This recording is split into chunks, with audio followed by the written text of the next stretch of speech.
네, 안녕하십니까. 이번 시간에는 식품위생학 두 번째 시간 세균성 식중독 또 바이러스성 식중독에 대해서 문제를 풀어보도록 하겠습니다.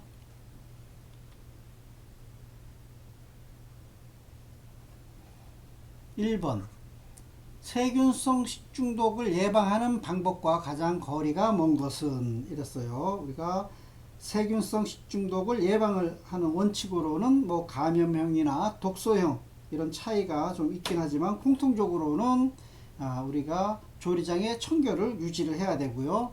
또 냉장 5도씨 이하로 또 열장이죠. 60도씨 이상으로다가 이렇게 관리를 해야 됩니다. 또 조리기구의 소독, 신선한 재료를 사용을 해야겠어요. 유독한 부위의 세척보다는 완전히 제거를 하는 것이 세균성 식중독을 예방을 하는데 효과적이다 하는 겁니다. 식중독 발생 시 조치사항 중 잘못된 것은 이랬어요. 자, 식중독이 발생을 하게 되면은 일단 그 환자의 상태를 메모를 하고 보건소에 신고하고 식중독 의심 환자가 있는 환자는 의사의 진단을 받게 해야 됩니다. 자, 환자가 먹던 음식은 보관을 해야 돼요. 버리면 안 됩니다. 그래서 잘못된 것은 4번인데 우리가 식중독이 일어났다면 한 가지만 먹은 것이 아니라 밥도 먹었을 거고 반찬, 고기도 먹었을 텐데 이 중에 어떠한 음식이 식중독을 발생했는지 그 원인 역학조사를 위해서 환자가 먹던 음식은 반드시 보관을 해야 합니다.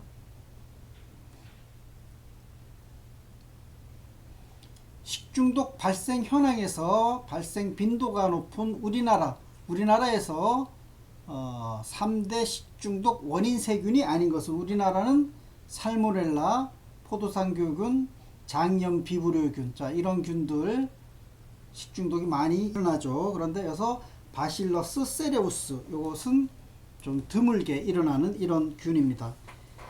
이 바실러스 세레우스라고 하는 균은 위장간염은 두 가지의 그런 그 장독소를 가지고 있어요. 어떻게 되느냐? 열과 단백 분호 효소의 안전적인 장독소는 구토형 질환을 유발을 하고요. 그 다음에 열 민감성 장독소는 설사형 질환을 갖다가 일으킵니다. 이것이 바실러스 세레우스 균인데요. 자, 이 바실러스 세레우스 균은 토양세균의 일종입니다. 토양세균. 그래서 농작물 위주로 하는 자연계에 널리 분포가 되어 있는 균입니다. 이게 그 크로스트리움 퍼프리젠스하고 유사하게 설사라던가 복통 이런 것들을 이렇게 일으키는 식중독 균이다 하는 겁니다. 이거는 바실러스 세레우스.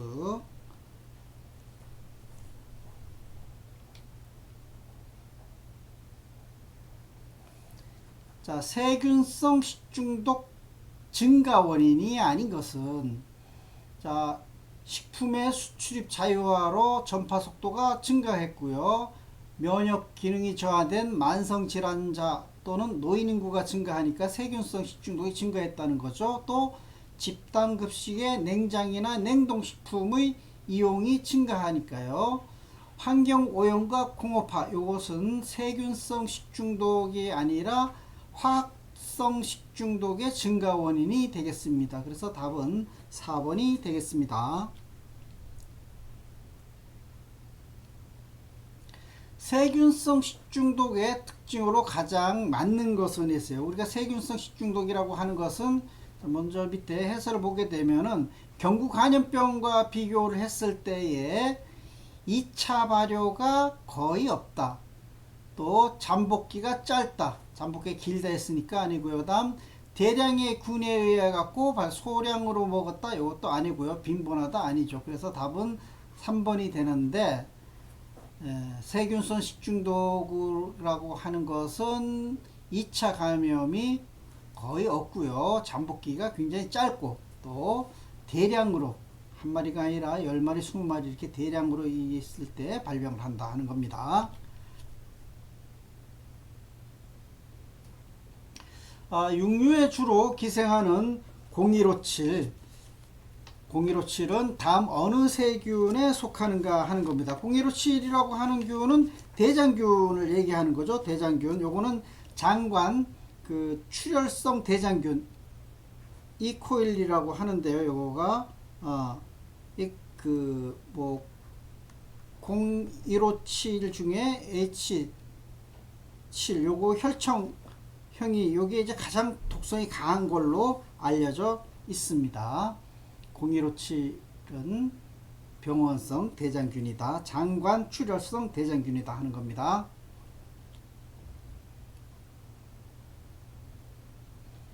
식중독균 등 미생물의 성장을 조절하기 위해 사용하는 저장 방법과 그 예가 틀린 것은 했어요.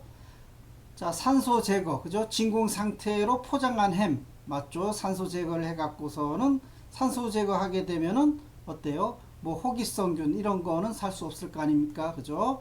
또 pH를 조절한다. 오이 피클 같은 경우는 식초를 넣었겠죠. 그럼 pH가 낮아져서 미생물이 성장을 못할 거고요. 온도가 낮으면 온도 조절을 하게 되면은 냉동 상태에서는 미생물이 성장을 못하게 되는 거죠.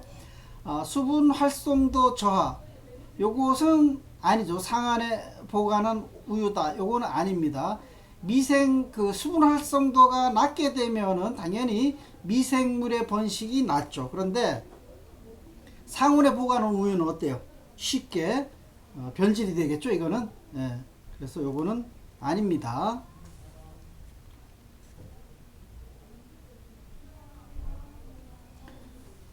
화농성 지병이 있는 사람이 만든 식품을 먹고 식중독을 일으켰다면 가장 관계가 깊은 원인균은 이렇게 했어요. 자, 우리가 여기에서 화농성이다 이 단어만 나오면은 바로 황색 포도상규균이라고 하는 겁니다.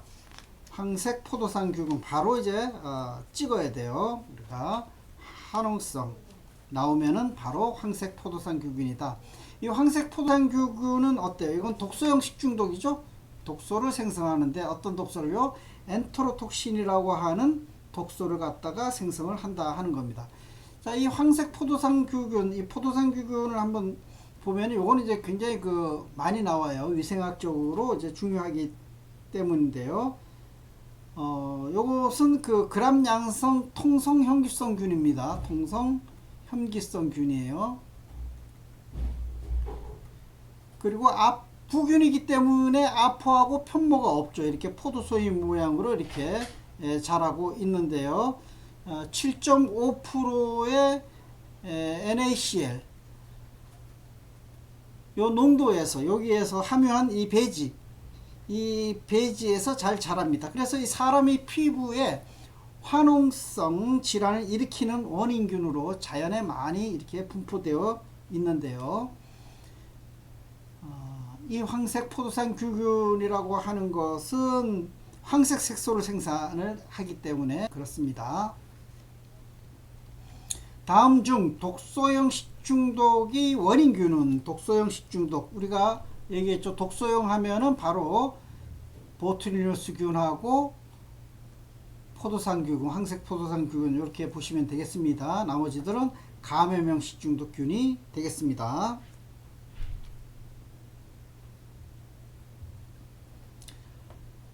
크로스트리디움 보툴리늄 식중독균과 관계가 있는 것은 이렇게 했어요. 우리가 크로스트리디움 보툴리늄균이다 이러면은 이걸 갖다가 내열성 포자 형성이다.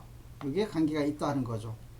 자, 이 크로스트리디움 보툴리눔 식중독균은 굉장히 중요한데요.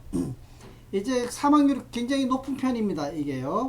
이게 보툴리누스균이 생산하는 보툴린이라고 하는 신경독소 뉴로톡신이라고 해요.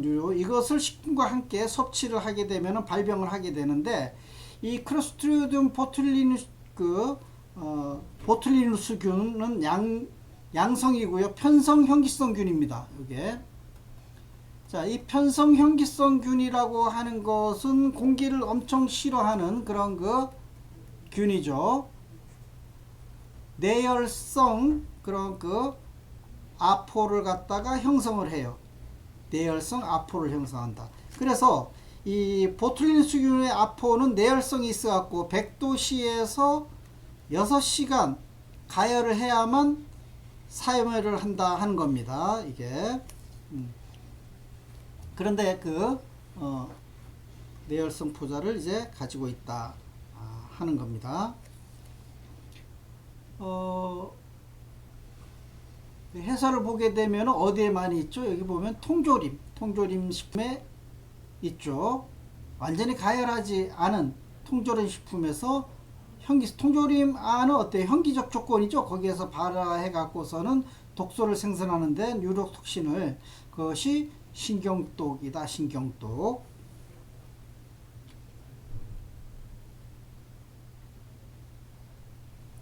살균이 불충분한 육류 통조림으로 인해, 통조림 나왔죠.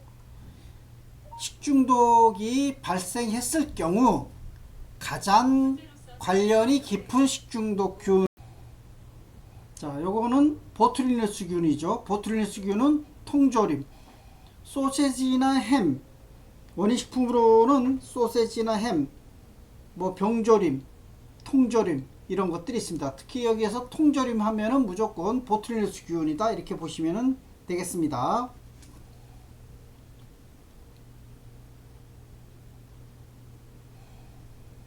자, 식중독과 관련된 내용의 연결이 옳은 것은 이랬어요. 자, 보시게 되면은 크로스트리움 보툴리um 식중독, 독소형 식중독이다. 그렇죠? 우리가 독소형 식중독 하면은 두 가지를 연상하면 됩니다. 어때요? 보툴리um 식중독하고 포도상규균이 이렇게 독소형 식중독균이 되는 거죠. 그래서 요거는 아닌 거죠. 그리고 보툴리누스균 식중독은 치사율이 높고요. 장염비브리오균 식중독은 어때요? 이거는 바다 생선에서 나오는 거죠. 그래서 답은 여기서 3번이 되겠습니다.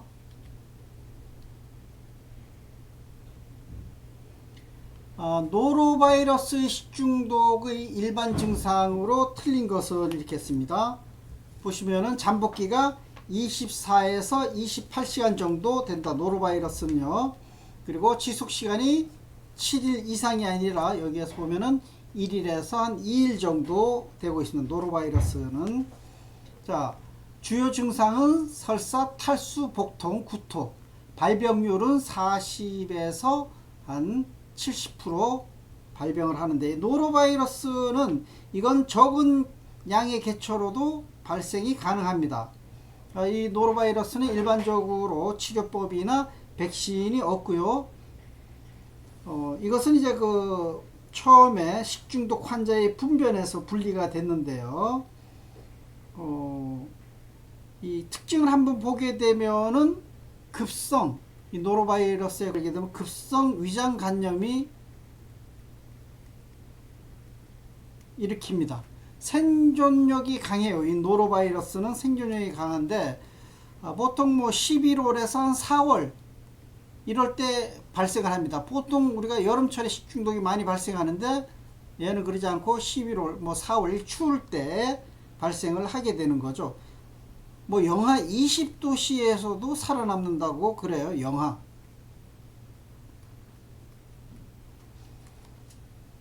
그래서 이 노로바이러스는 크기가 작아서 쉽게 음식물에 오염을 시키고, 이 개수가 10개에서 한 100개 정도 적은 수로도 질병을 일으키는 강력한 감염력을 가지고 있습니다. 그 원인 식품으로는 환자의 구토물, 분변, 또 신체 접촉 이런 것이 원인 식품하고 오염이 된 경우가 있습니다.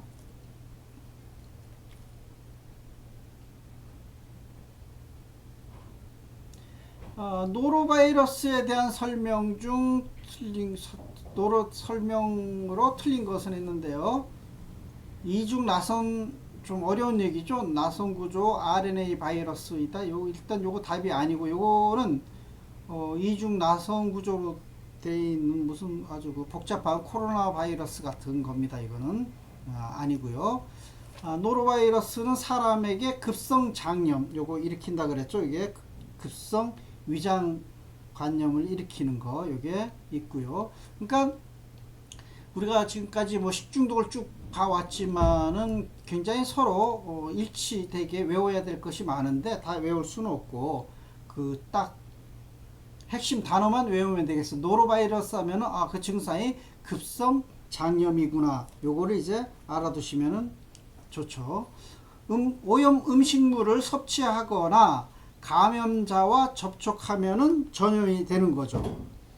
그 외에 오염된 물로 처리한 얼음이나 음식물, 또 오염된 연안에서 채취한 뭐 폐류, 또 심지어는 그 공기 중에 부유하는 바이러스 입자에 의해 갖고 감염이 됩니다. 뭐 겨울철에는 어떤 게 있어요? 이게 겨울철에 있다고 했으니까 겨울철에는 수산물인 그 굴, 이걸 생것으로 먹었을 때 발생을 하기도 하죠. 환자가 접촉한 타월이나 구토물 등을 바로 세탁하거나 제거를 해야 됩니다. 이것은 굉장히 그 나이에 관계없이 감염이 될 수가 있어요.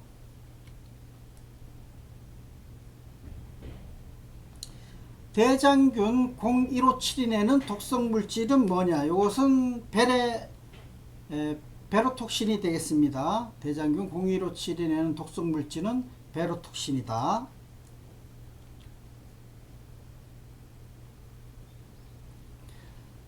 살모넬라 균에 의한 식중독의 잠복기와 증상, 잠복기하고 두 번째 증상을 물어봤네요. 증상으로 옳은 것은 이렇게 했습니다. 일단 답은 1번이죠.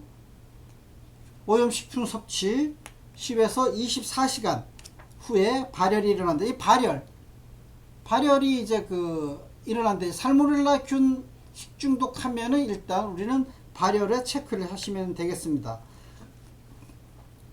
굉장히 고온이다 이렇게 하는 거죠. 다른 그런 식중독 균보다는 고온이다 하는 것을 알 수가 있습니다. 그리고 일주일 이내면은 회복을 하고요. 다른 것도 마찬가지로 우리가 설사하죠, 구토하죠, 다 그러는데 여기에서는 38도씨 전후에 이런 발열이 일어나는 거. 경과는 비교적 짧고 가벼운 경우에는 이렇게 2, 3일 아니면은 일주일 이내에 바로 회복이 되는 증상입니다.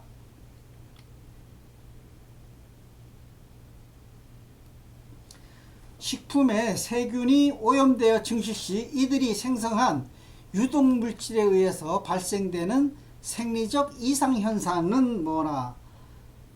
독소형 세균성 식중독이다 하는 겁니다. 우리가 식품에 세균이 오염돼서 증식을 하죠. 증식을 하면서 여기에 벌써 독소를 이렇게 생성을 해놨죠. 여기에 뭐가 있다 그랬어요? 보툴리누스균 식중독하고 포도상구균 식중독이 두 가지가 있습니다.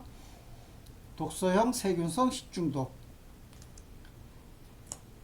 자, 독소형 식중독은 체외 독소에 의해서 일어나게 된다. 보툴리누스 식중독균이 생성하는 독소는 어떤 거냐? 뉴로톡신이라고 하는 신경독소이다 하는 거죠. 신경독인 뉴로톡신을 생성을 하게 되고, 이 독소는 신경마비를 하게 되고, 또 시력장애, 동공확대, 치사율이 굉장히 높아요. 64에서 한 68% 이렇게 되는 거죠. 그러니까 보통적으로 한 이렇게 50%가 넘고 절반이 이제 치료를 받지 않으면 사망하는 굉장히 치사율이 높은 식중독균이 보툴리누스 식중독균이다 하는 겁니다. 근데 이 보툴리누스 식중독균이 생성한 독소인 이 뉴로톡신은 열에 약하다 하는 겁니다. 이것은 열에 약하다. 그래서 이것을 이제 예방하기 위해서는 우리가 끓이면 되겠죠. 이거를 보툴리누스균 예방을 하기 위해서는 우리가 끓여주면 되겠다 하는 겁니다.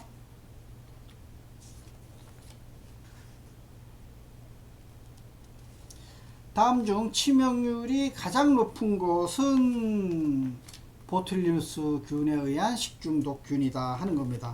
치사율이 가장 높다. 보툴리누스 균, 식중독균이다 하는 거 알고 계셔야 합니다. 다음 중 독소형 세균성 식중독균은 이렇게 했어요. 우리가 독소형에 있어 가지고는 독소형은 뭐가 있다 그랬어요? 그러니까 보툴리누스 균하고 포도상 규균이 있다 그랬죠. 황색 포도상 규균이 있었어요. 그 다음 우리가 뭐 웰치균이라고 하는 것이 있습니다. 웰치균. 예. 이것이 생소하게 지금까지 두 가지만 이렇게 계속 얘기를 했었는데 갑자기 하나가 튀어나왔죠. 웰치균하고 이렇게 나오니까 좀 여러분이 좀 이제 헷갈려 하시는데 여기 그 다른 말이 있는데 크로스트리디움 퍼프리젠스라고 합니다. 퍼프리젠스라고 하는 이 균인데 웰치균이라고 해요. 이게 뭐냐면 감염형하고요. 독소형 요것을 합친 특수한 형태의 그런 거 식중독균이고 많은 환자가 발생을 해요. 그런데 그 증상이 가볍습니다. 뭐 심한 설사나 구토, 사망자, 뭐 이렇게 그 사망자도 이렇게 좀 이렇게 그 뭐 이렇게 좀 생기기도 하는데 대체적으로는 가벼운 이런 그 증상으로 일어나는 균, 웰치균이 되겠습니다. 요 웰치균을 조금 더 그러면은 알아보게 되면은 요거는 편성 혐기성 간균입니다. 편성 혐기성 간균이죠. 그러니까 이게 이제 요것도 웰치균 아까 뭐래죠? 크로스트리디움 퍼프리젠스라고 했죠. 그래서 크로스트리디움하고 이 보툴리누스 균하고서는 거의 친척 정도가 되는 거죠. 이제 이것도 비슷한 증상이다 이렇게 보시면은 되겠습니다.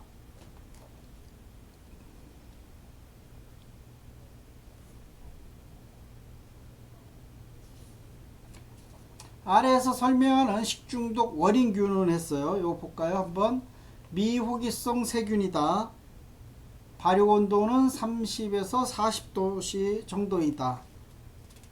오염된 식품은 그러니까 원인 식품은 오염된 식육 및 식육 가공품, 우유 등이다. 소화에서는 이질과 같은 설사 증상을 보인다. 자, 이래서 여기에서 이제 여러 가지가 있는데 여기에서 소화에서 이질과 같은 설사 증세를 보인다 이러면은 바로 이제 캠필로박터 제균이다 이렇게 보시면 되겠습니다. 이제 하나의 그런 특징을 이제 얘기를 하는 거죠. 하나의 특징, 뭐 여러 가지 중에 하나의 특징 보고 요건 소화에서 이질과 같은 설사 증세를 보내는 거 요거 하면은 바로 캠필로박터 제균이다 이렇게 바로 이제 볼 수 있다라는 거죠. 자, 이 캠필로박터 제균이 이거 보게 되면은요, 이 캠필로박터균은 닭과 같은 이런 가금류에서 많이 있습니다. 이 야생동물과 가축의 그런 위장관에서 발견이 되고 있는데요.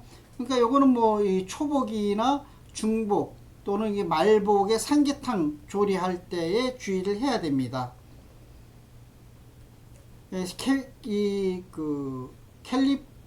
캠필로박터균은 요거는 이제 S자형의 나선 모양의 편모가 있어요. 이게 그래서 나선 운동을 하는 것이 다른 세균하고 이렇게 좀 차이점이 되는데요.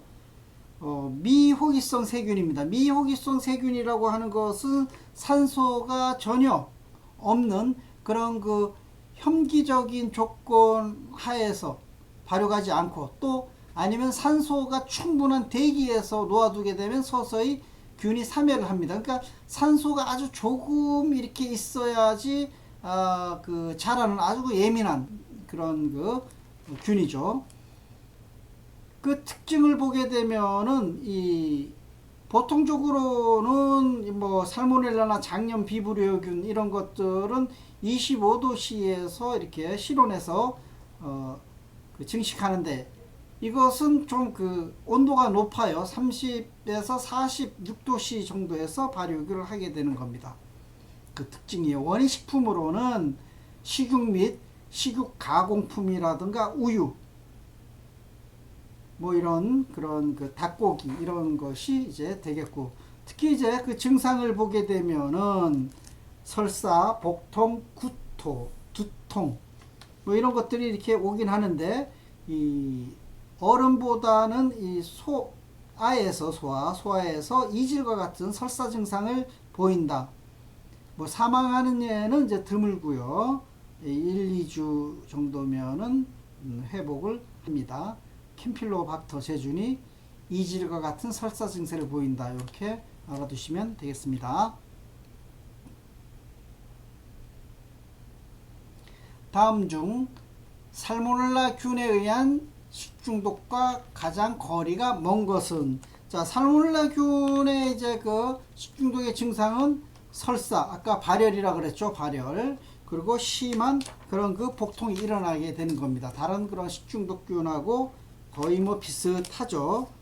그 중에서도 급격한 발열, 요거 좀 두드러지는데, 신경마비는 이건 아니죠. 요 신경마비는 아까 보툴리누스 균이라 그랬어요. 요거는요.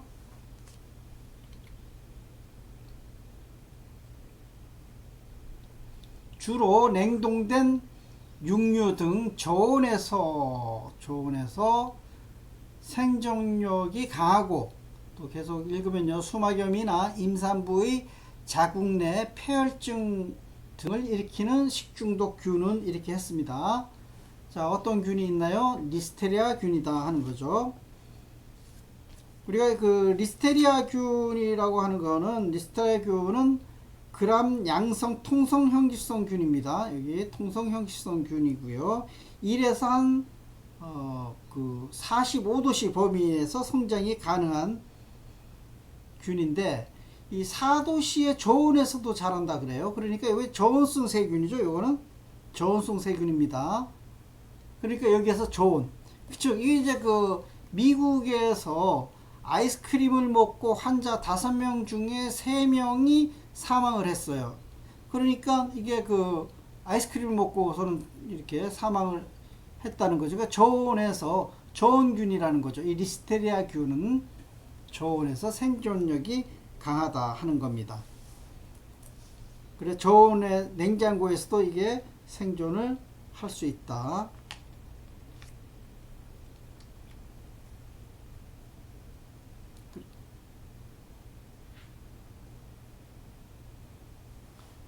장염 비브리오균에 감염이 되었을 때 나타나는 주요 증상은, 장염 비브리오균 하면은 급성 위장염, 요거 나와야 됩니다. 장염 비브리오균은요.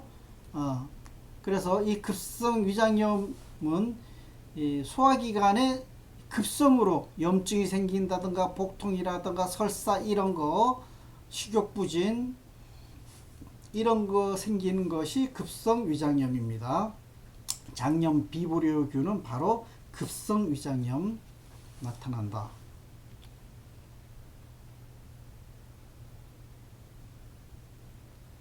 장염 비브리오 식중독을 일으키는 주요 원인 식품은, 이건 이제 뭐 바로 이제 답이 어패류 이렇게 나오는 거죠. 장염 비브리오균은 어때요? 요거는 해수세균으로 2에서 4% 소금물에서 생육이 가능한 호염성 세균인 거죠.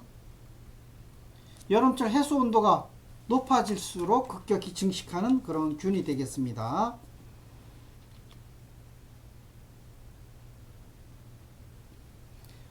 자, 해수세균의 일종으로 식염농도 3%, 3-4%에서 잘 생육하며 어패류를 생식할 경우에 중독 발생이 쉬운 균은 이번에 장염 비브리오균이 되겠습니다. 그러니까 이것은 그 여름철 해수 온도가 15도씨 이상에서 증식을 하고요. 저온에서는 활동이 좀 둔화됩니다. 그래서 10도씨 이하에서는 거의 발육이 불가능합니다. 그러니까 생선 같은 경우는 뭐 이 냉동이나 아니면 냉장시키면 이렇게 되겠죠. 이 장염 비브리오균 같은 경우는 다른 식중독균에 비해 갖고 증식 속도가 굉장히 빠릅니다. 이게요. 그래서 짧은 시간 안에 식중독을 일으킬 수 있는 균량까지 도달을 합니다. 이것은 또 그 열에 약해 가지고 60도씨에서 15분간 가열하면은 사멸을 하니까 익혀 먹으면은 전혀 문제가 없겠죠. 이거는 장염 비브리오균의 성질에 속하는 것은 호염성 균이라 그랬어요. 염분이 있는 곳에서 잘 자란다 하는 겁니다.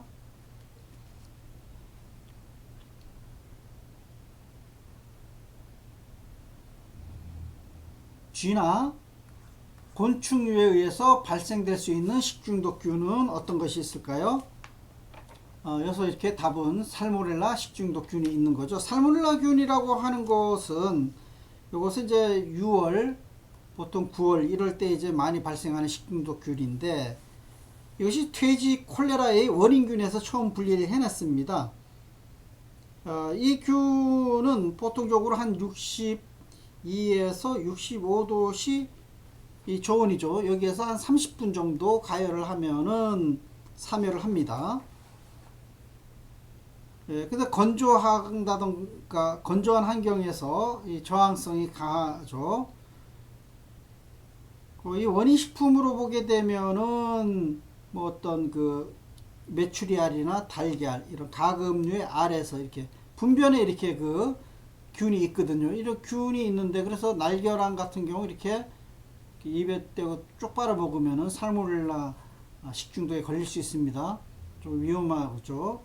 그래서 깨진 만약에 이제 계란이 깨졌다 하면은 요건 이제 좀 금방 그 깨졌으면 모르는데 바로 그 깨져서 시간이 지났다 하면은 그 계란 파란은 이제 버려야 됩니다. 이게 살모넬라 오염됐을 그 가능성이 있기 때문이죠. 이게 그래서 뭐 이런 그 분변에 이렇게 쥐도 왔다 갔다 하고 곤충류도 왔다 갔다 했을 거 아닙니까? 그러면은 쥐나 곤충류에서 이 살모넬라 식중독이 발생을 할 수가 있다 하는 겁니다. 다음 중 식중독 증상이 신경 친화성입니다. 신경이란 얘기가 나오면은 바로 보트릴루스 식중독이다 하는 걸 알 수가 있어야 됩니다.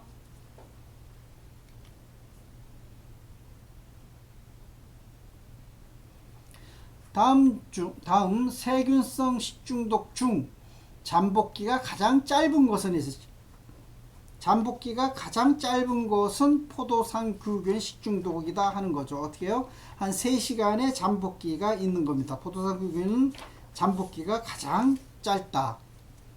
또 일반적으로 화농성 질환 또는 식중독의 원인이 되는 병원성 포도상규균은 뭐냐? 요거는 뭐 그 포도상규균 중에서도 여러 종류가 있다 그랬어요. 그 중에서 황색이다, 황색. 우리가 포도상규균이라고 하는 수십 종의 그런 그 종류에서 황색 색소를 생산하는 황색 포도상규균, 이걸 이제 스타필로코커스 아우레스가 식중독의 주요 원인균입니다. 이게 이 균이 생성하는 장독소 뭐죠? 엔테로톡신이죠. 여기에 의해 갖고 식중독이 발병을 하게 되는데 이 황색 포도상규균은 80도씨에서 한 30분 가열을 하게 되면은 사멸을 하는데 이 장독소라고 하는 이 엔테로톡신은 210도씨 이상에서 30분 가열을 해야 합니다. 그래야 이제 파괴된다 하는 겁니다. 다음과 같은 특징을 갖는 독소용 식중독균은 이랬어요. 자, 볼까요? 어떤가? 균이 현기성이라고. 현기성 하면은 여기에서 벌써 답이 첫 번째 유추됩니다. 크로스트리디움 보트릴륨에 의한 식중독균이다. 우리가 계속 말씀드리지만은 어떤 균들 하나하나 다 외우기는 힘들어요. 그래서 특징적인 것을 하나 외우시면은 바로 우리가 정답을 알 수가 있습니다. 즉 현기성 강균이다. 그러면은 이게 바로 보툴린스균이다 하는 것을 갖다가 알 수 있고, 독소는 80도씨에서 30분 정도 가열을 해야만 파괴가 된다. 또 그 증상은 시력 저하, 신경마비라 그랬죠. 그죠? 요거 나왔죠. 원인 식품으로는 뭐가 있는지, 원인 식품으로 통조림, 병조림, 햄 소세지도 있지만 통조림, 병조림 이런 거 현기적인 조건 하에서 일어날 수가 있다 하는 겁니다.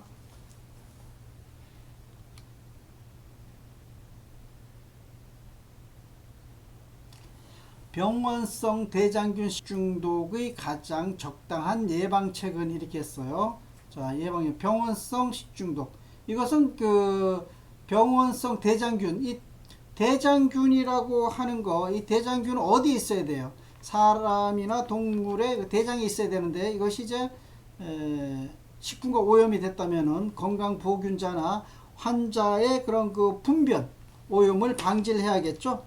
그래서 이 식품에 이런 그 분변이 닿지 않도록, 오염되지 않도록 해야 되는 것이다 하는 거죠. 그래서 분변 오염을 방지를 하는 것이 병원성 대장균 식중독의 아주 훌륭한 예방책이 되겠다 하는 겁니다. 이런 것들은 어때요? 이런 병원성 대장균 식중독은 뭐 계절과 없이 발병을 합니다. 다시 얘기하지만 이건 건강한 사람이 이제 그 균을 갖고 있으면 그거 건강보균자라 그러죠. 이런 장 내에 서식하는 세균인데, 이런 것들이 뭐 식품 오염이 됐다 하면은 분변 오염이 됐다 이렇게 볼 수가 있다 하는 겁니다. 다음 중 식중독 관련 세균의 생육의 식품의 수분 활성도는 이렇게 했죠. 수분 활성도는 보면은 세균은 어때요? 세균은 수분이 가장 많이 있어야 됩니다. 그래야지 뭐 이동도 좀 쉽고 좀 애가 좀 활발하게 움직이면서 증식을 하고 그래요. 그 다음에 효모, 그 다음 곰팡이 이런 식이 돼요. 곰팡이는 뭐 좀 건조한 이런 조금 곳에서도 좀 생길 수가 있잖아요. 그래서 우리가 세균이 가장 수분을 많이 필요하고, 그 다음 효모, 곰팡이 이렇게 되겠습니다.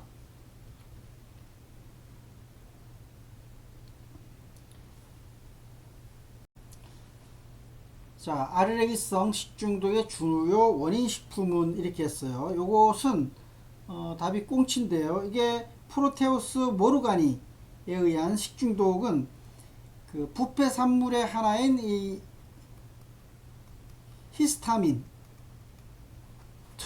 히스타민이 특유의 그런 그 식중독을 일으키게 되는데, 일명 이것을 갖다가 알레르기성 식중독이다 하는 겁니다. 그래 원인 식품을 보게 되면은 표피가 이제 청색, 등푸른 생선이죠. 살색은 이제 적색, 긴 어류, 그게 이제 꽁치가 되겠죠. 그 외에 뭐 고등어라던가 이제 뭐 정어리 이런 것들이 있습니다. 그래서 이런 걸 이제 먹으면은 꼭 그래서 그런 걸 먹으면은 이 잠복기가 식후 1시간 정도, 빠르면은 뭐 5분만 해도 이렇게 나타나는데, 이 증상을 보게 되면은 안부의 그런 그 발열, 얼굴이 이제 이렇게 열이 오르면서 홍조를 이제 띠게 되고, 이제 전신에 두드레기가 이제 생기게 되고, 심한 경우에 두통, 뭐 오한, 설사 이런 것들이 이제 일어나게 되는 거죠. 그래서 이거는 뭐 사망하는 경우는 거의 없고 1일 정도 있다가 회복이 되는데, 이런 증상은 이 식이성 알레르기하고 비슷합니다. 뭐 히스타민제 복용으로 치료가 가능하고요. 요거 이제 잘 알고서는 요런 등푸른 생선 먹으면은 안 됩니다.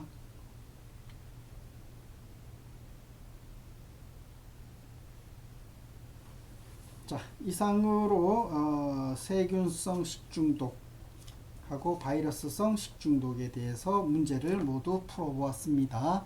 수고하셨습니다.